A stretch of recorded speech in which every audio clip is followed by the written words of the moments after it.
Hello, my name is Philip and this is for Phrasal Verbs. In this video I will be continuing my alphabetical theme. I will be talking about make do, narrow down, own up and put forward. You can see the times that each of those phrasal verbs start along with the quick quiz and comment practice. So if you want to, you can use YouTube's chapter dividers to jump to those parts that interest you. There's also quick jump links in the text description. So let's get started. Make do.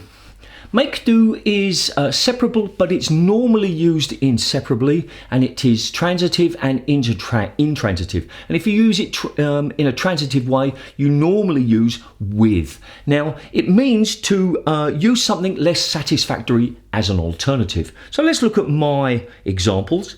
Jack and his family had to make do when the electricity stopped working. Sally had to make do with second-hand clothes because she was on a tight budget. Yeah. Let's look at the real-world examples. This is from Maria. Even though I haven't eaten meat for the last 9 years, I still randomly get cravings for steak. Alas, I just try to make do with cutting a veggie burger into steak-like slices. All right, there you go. And the next one is from Robin. Today's my mum's 76th birthday. I just want to hug her, but I had to make do with sending flowers and gin. Okay, so he had to use those as an alternative because he couldn't go and visit her. Narrow down. Narrow down is separable and transitive, and it means to reduce the number of options or choices. So let's look at my examples. Sally narrows her choices down to cultural or relaxing holidays. Jack never bothers to narrow down his choices as he always chooses a beach holiday. All right. Let's look at the real-world examples. This is from Cube Natural. Doing a listen through of the ideas I have so far, I'm starting to narrow down which tracks will be developed further for the album, so reducing the options. And then this is from Chris Voisman, and it says, sometimes not being picky, very selective when it comes to food is a curse. Being at least a little picky would help narrow down choosing what to eat. So again, limiting the choices. Own up. Own up is inseparable and can be intransitive or transitive. And if it's transitive, you normally use it with to. And it means to admit that you've done something wrong or maybe even embarrassing. So let's look at the examples I've got here. Jack had to own up to eating all the chocolate cake. Naughty boy. And Sally owned up to forgetting her friend's birthday. So in this case, Sally said, I'm sorry, I forgot your birthday. Let's look at some real world examples. This is, now I've got two tweets here because I wanted to explain the situation. So in this first one, we've got Elvish Moons. And I need to apologise to you. I said some unkind things on Twitter about you, and it was wrong. I struggle with chronic pain and infertility, and I was in a bad place last year. I'm trying to be a better person and not post negative stuff. I'm sorry. And then the reply is from another person, but it's from Ali Loves Dreams. That's very sweet of you to own up to the things you said. So the first person said some things that they shouldn't or wish that they hadn't said them. And then they said, look, I'm sorry, I said those things and I really wish I hadn't. So this person was owning up to making a mistake. And then this next one is from, again, with two tweets here. It's from Pokemon, which is very funny. What's a hill you would die on? And that means what thing or topic would you go to the end to defend or support?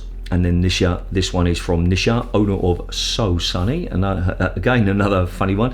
Parents should apologise to their kids when they're wrong. I don't care if you feel embarrassed. That baby needs to know that apologising is the right thing to do when they were wrong. Own up to your mistake and move on with your new corrected knowledge. So this person is saying, look, as a parent, when you make a mistake with the child, you need to say to the child, I was wrong. I'm sorry. Whatever I said to you was wrong. Let's move on with the correct knowledge. Put forward. Put forward is separable and transitive, and it means to propose or offer an idea or opinion or reason, especially so that people could discuss it and then maybe make a decision. So let's look at my examples. Sally put forward the idea of having the meeting outside, and everybody agreed. Jack put Sally forward to head the meeting, and she did a great job. So in that last one, it's saying that Jack suggested that Sally be in charge of the meeting and then that she did a great job. So let's look at some real world examples. This one here is from Rachel, and it's in 2023, the Alberta NDP will put forward an equal number of women candidates, maybe even a majority. So it's saying that in the future, this political party will put the names of the women and say these are going to be the candidates. They're going to put forward those names. And then the last one is from Brunel's Student Justice. We are happy to announce that both motions were put forward to the Student Union, have been approved with an overwhelmingly large majority. Now, a motion is an official way of saying a suggestion or offering an idea that something should happen. So there we go.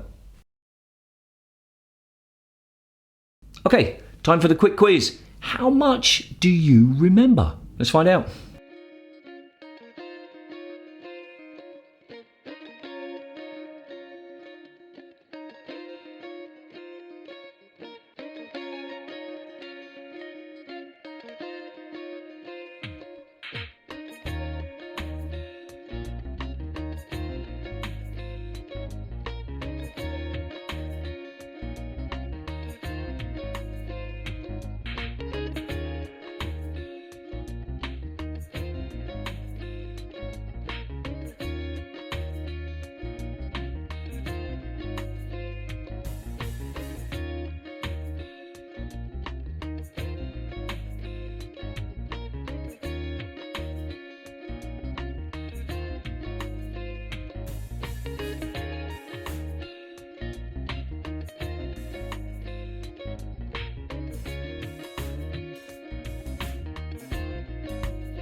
As always with the comment practice, I would like you to write one long sentence or short paragraph that includes one of those phrasal verbs. So that's 4 sentences or paragraphs. Now, if you can use ideas from your real life or real situations, you are more likely to remember them. And if you can put all of the phrasal verbs into one long story or idea, that would be pretty cool. So post them in the comments and I will provide feedback.